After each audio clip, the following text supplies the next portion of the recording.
pemeriksaan psikologi. Satreskrim Polres Metro Tangerang Kota masih terus mengusut dugaan kasus pelecehan seksual yang dilakukan oleh pemilik dan pengasuh panti asuhan yang berada di kawasan Kecamatan Pinang, Tangerang Kota. Hari Jumat bekerja sama dengan Biro SDM Polda Metro Jaya, penyidik melakukan pemeriksaan psikologi terhadap 2 orang pelaku untuk memeriksa kondisi psikologi pelaku, dan hasil psikologi kedua pelaku ini nantinya akan menjadi bahan untuk penyidik untuk mengetahui apa motif dan penyebab melakukan pelecehan seksual tersebut. Pihak Polres Metro Tangerang Kota telah menetapkan 2 orang tersangka yang merupakan pemilik dan pengasuh di panti asuhan tersebut, sedangkan 1 pelaku lainnya masuk dalam daftar pencarian orang. Perlu kami sampaikan bahwa 13 anak asuh yang ada di panti asuhan tersebut itu 8 diantaranya adalah atau diduga sebagai korban berdasarkan fakta yang ditemukan oleh penyidik. Dari 8 itu 5 diantaranya adalah anak, anak usianya dari 8 tahun sampai 16 tahun, anak 5 orang, yang 3 lagi itu dewasa. Yang dewasa dari 19 sampai 30 tahun.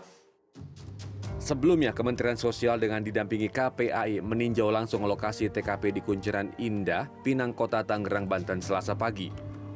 Menteri Sosial Saifullah Yusuf memastikan Yayasan Panti Asuhan Andor yang berdiri sejak tahun 2008 tidak memiliki izin pendirian Lembaga Kesejahteraan Sosial atau LKS. Rencananya para korban dipindahkan ke balai atau sentra yang dimiliki Kementerian Sosial dengan sarana dan prasarana yang memadai guna memulihkan mental para anak. Tim Liputan CNN Indonesia.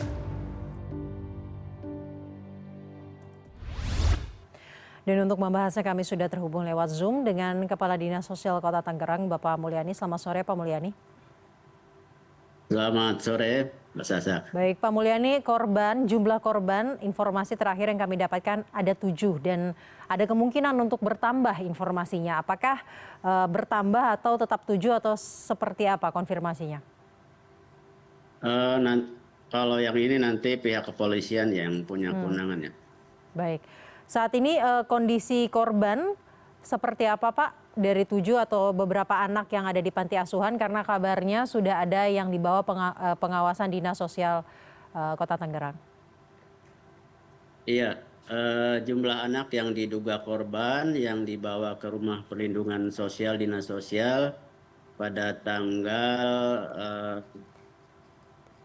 7 hari yang lalu ya kurang lebih, itu ada 13 orang. Dan tadi malam sudah dipulangkan ke keluarga atas seizin kepolisian itu 9 orang. Jadi tersisa 4 orang di Dinas Sosial. Ada 4 orang. Ke-13 orang tersebut termasuk 9 yang sudah dipulangkan ke keluarga. Bagaimana kondisi mereka, Pak? Sehat-sehat saja. Tadi malam sudah dikembalikan. Ada yang dijemput, ada yang kami antar ke rumahnya. Secara fisik sehat, namun secara mental seperti apa, Pak, psikologis mereka? Karena anak-anak ya mungkin hasil asesmen nanti oleh psikolog nanti mungkin disampaikan pada waktu. Tapi secara pengamatan kami sehari-hari mereka cukup kelihatan ceria sebenarnya di Rumah Perlindungan Sosial. Dan kami pun memantau, mendampingi mereka, memberi makan, pakaian, juga kebutuhan dasar sehari-hari agar mereka tetap semangat, tetap sehat dan ceria gitu. Selama 7 hari ini dari pantauan Anda, aktivitas mereka seperti biasa, seperti anak-anak pada umumnya? Anak-anak seperti biasa bermain gitu ya, dan juga kelihatan bergembira gitu. Baik, usia mereka 13 orang ini berapa saja, Pak? Usia terendah 7 tahun dan paling besar ada 20 tahun. 7 hingga 20, itu artinya sebenarnya banyak yang sudah dewasa. Ada berapa orang, Pak, yang sudah di atas 18 tahun? Jadi bervariasi, ada 7, 8, 9, 12, 13, 14, 20, itu sekitaran itu. Baik, berarti yang sudah dewasa hanya 1 orang yang 20 tahun itu? Iya, 1 orang yang 20. Baik. Dari pantauan Anda selama ini di panti asuhan tersebut, apakah Dinas Sosial ini juga memantau secara intensif, Pak?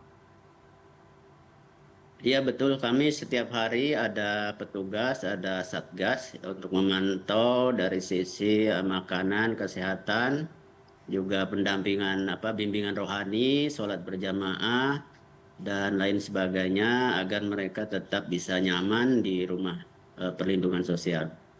Di rumah perlindungan sosial selama 7 hari. Yang saya maksud adalah pada saat mereka berada di yayasan panti asuhan, apakah juga dilakukan pemantauan secara intensif atau reguler dari dinas sosial? Tidak, kalau di yayasan kan kita baru mengetahui setelah ada pengaduan ya ke aparat dan juga dinas terkait, dan kami hanya ditugaskan atau dititipkan untuk merawat anak-anak ini di rumah perlindungan sosial dinas sosial. Baik, sebenarnya secara prosedural seperti apa sih Pak kalau misalkan ada yayasan panti asuhan atau yayasan-yayasan yang menjadi tempat tinggal atau rumah sementara bagi anak-anak? Apakah secara prosedural dinas sosial ini bisa memantau secara reguler atau tidak? Aturannya sebenarnya kalau ada warga masyarakat ingin mendirikan lembaga kesejahteraan sosial ya atau termasuk di dalamnya yayasan, itu mereka itu sifatnya wajib mendaftarkan ke Kementerian Sosial atau dinas instansi yang mengurusi urusan sosial, dalam hal ini dinas sosial provinsi atau kabupaten kota. Jadi sifatnya mereka yang wajib, dan kami melakukan layanan pendaftaran lembaga kesejahteraan sosial. Seperti itu, Mbak. Apakah panti asuhan Darussalam ini tercatat yang sudah mendaftarkan diri ke dinas sosial, Pak? Kebetulan yayasan ini belum tercatat di kantor kami. Belum tercatat di kantor. Belum terdaftar ya. Baik, berarti selama Ya, ini mekanismenya berarti selama ini mekanismenya tidak bisa dinas sosial yang menjemput bola atau mengecek yayasan mana yang sudah terdaftar atau belum. Kami melakukan pembinaan ya terhadap LKS yang sudah terdaftar. Namun kami butuh informasi dari para pihak termasuk masyarakat luas apabila ada LKS atau yayasan yang baru atau yang melakukan praktek-praktek yang mencurigakan, itu sebaiknya juga butuh peran serta masyarakat untuk melaporkan. Baik, sejauh ini itu kan artinya sebelum itu didaftarkan tidak bisa dilakukan pengecekan oleh dinas sosial ya Pak. Namun setelah ini kemudian terungkap ke publik, investigasi apa yang dapat dilakukan dalam wewenangnya dinas sosial selain menjaga anak-anak yang dititipkan di sana? Ya tentunya setelah kejadian ini cukup menjadi perhatian kami untuk kedepannya melakukan pendataan terhadap LKS atau yayasan yang terdaftar maupun tidak terdaftar dengan melibatkan masyarakat, juga kecamatan, kelurahan, RT RW untuk sama-sama bisa memberikan informasi, dan kemudian kami juga beserta aparat terkait Satpol PP untuk bisa melakukan operasi gabungan. Itu artinya setelah kejadian ini dinas sosial sebenarnya bisa melakukan penyisiran LKS atau yayasan-yayasan di bawah naungan dinas sosial Kota Tangerang. Ya, setelah kejadian ini kami akan melakukan lebih aktif pendataan juga pemantauan maupun pengawasan ke depannya. Baik, terima kasih Pak Mulyani telah bergabung sore hari ini bersama kami di CNN Indonesia. Terima kasih, Mbak.